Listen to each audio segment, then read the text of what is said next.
Olá pessoal, falaremos nesse fechamento sobre a composição, fazendo uma retrospectiva de todos dos elementos mais importantes, ou de quase todos os elementos, né? Vamos iniciar então com uma lista que falaremos agora, dos elementos mais importantes de uma composição.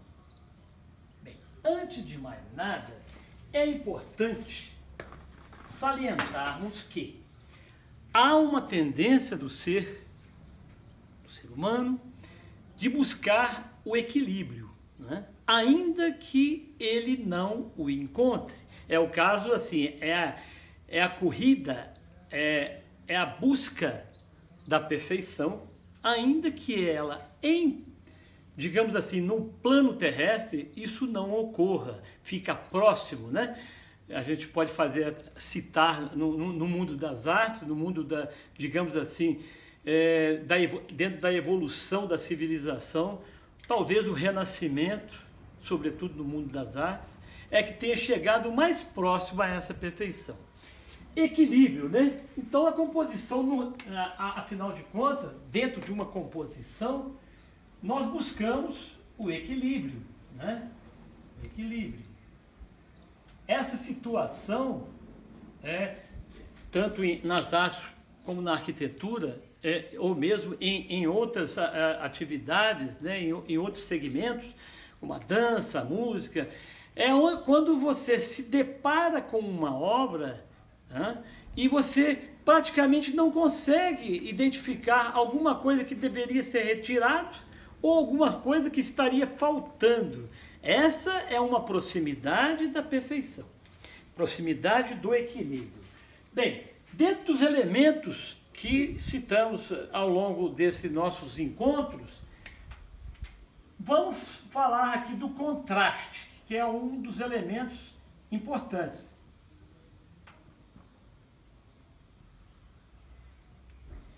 O contraste vai tratar-se de uma situação de quebra, de oposição, né? Certo? E como ela se dá? E por que ela participa ela faz parte de um dos elementos da composição? Por quê? No contraste você não desequilibra, você busca um certo equilíbrio. Se analisarmos aqui um objeto que tem uma tendência à horizontalidade, né? Digamos assim, que poderia ser até um objeto edificatório, ele tem aqui uma situação de tendência horizontal, não é verdade? E realmente tem essa horizontalidade. Quando a gente inclui aqui um elemento vertical, aqui estará se dando exatamente esse contraste. Aqui, propositadamente, ainda colocamos aqui com cores distintas, né? E você percebe que um enfatiza o outro. Esse é o grande, digamos assim, é o efeito, é o legado do contraste, de destacar os lados desta oposição, certo? Muito bem, vamos partir para agora a questão da harmonia. Esse seria então o primeiro, né, contraste. Estamos fazendo, na verdade, aqui uma retrospectiva desses elementos. A harmonia, então, vamos falar da harmonia.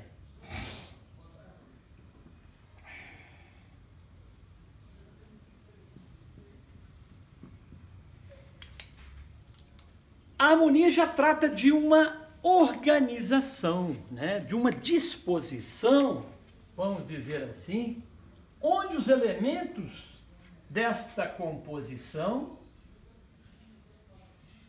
encontram-se digamos assim, com o mesmo diálogo, né?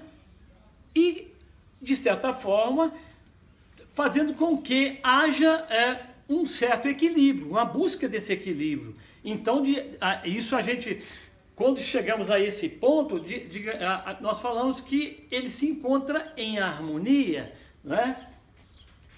Isso pode se dar também com objetos, né?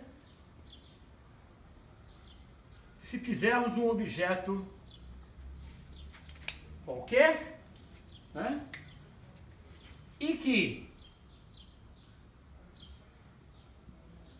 digamos,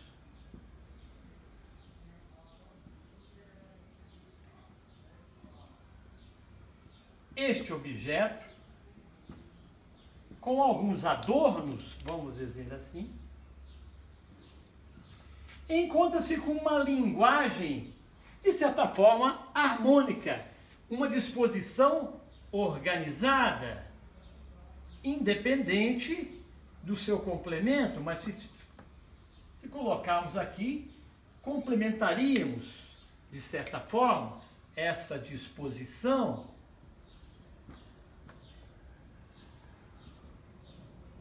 Então você verá, embora você está vendo que aqui tem uma massa diferente daquela, você vê que eles se encontram equilibrados, ou seja, encontram em certa harmonia, com os elementos, com a mesma identidade, vamos dizer assim, certo?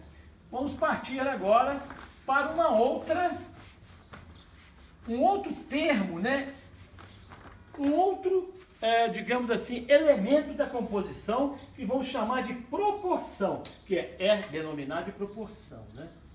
E o que vem a ser a proporção? Um elemento também muito importante dentro da composição. Lembrando a vocês que nós estamos fazendo aqui em En Passant,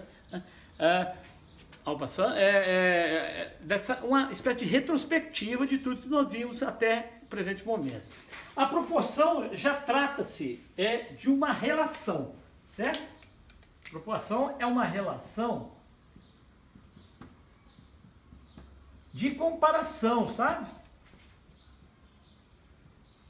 De comparação. Geralmente, entre, digamos, dois ou mais elementos, ou às vezes mesmo, no mesmo elemento, com o mesmo elemento, você faz esse tipo de comparação, né? Por exemplo, se você tratar aqui, vamos falar de um elemento, né? Se você tiver aqui um retângulo desse tamanho, certo? E de repente você vai fazer uma relação aqui nesse caso aqui vamos chamar de H, altura H, e aqui uma frente, né, uma largura L. Você nota-se que ele se afasta daquele que nós chamamos também, que nós falamos nos nossos encontros, do retângulo áureo, né? Aquele que tem uma proporção entre as suas dimensões. Você nota que este retângulo, ele tem uma disparidade, né? Olha só, em relação à altura, muito exagerada, ou seja, quantas vezes nós vamos colocar aqui a sua altura? Olha só, 1, 2, 3, 4, 5. Então, neste caso, nós podemos afirmar que esse retângulo está em desproporção nessa comparação, tá certo? Agora, por outro lado, se nós fizermos aqui um retângulo, partindo desse quadrado aqui, aí eu vou fazer exatamente aqui, ó, centro aqui, vou fazer um arco aqui, e aqui vão encontrar o retângulo áureo, né? É óbvio que isso daqui passou-se por pesquisas, por estatística, né? Não foi assim, de maneira gratuita, né? Gratuita. Olha só, você tem essa altura, né? E aqui você tem uma diagonal que você chega a essa largura aqui, onde a altura e largura estão assim, são distintos, mas eles têm um certo equilíbrio, tem uma certa, eu diria,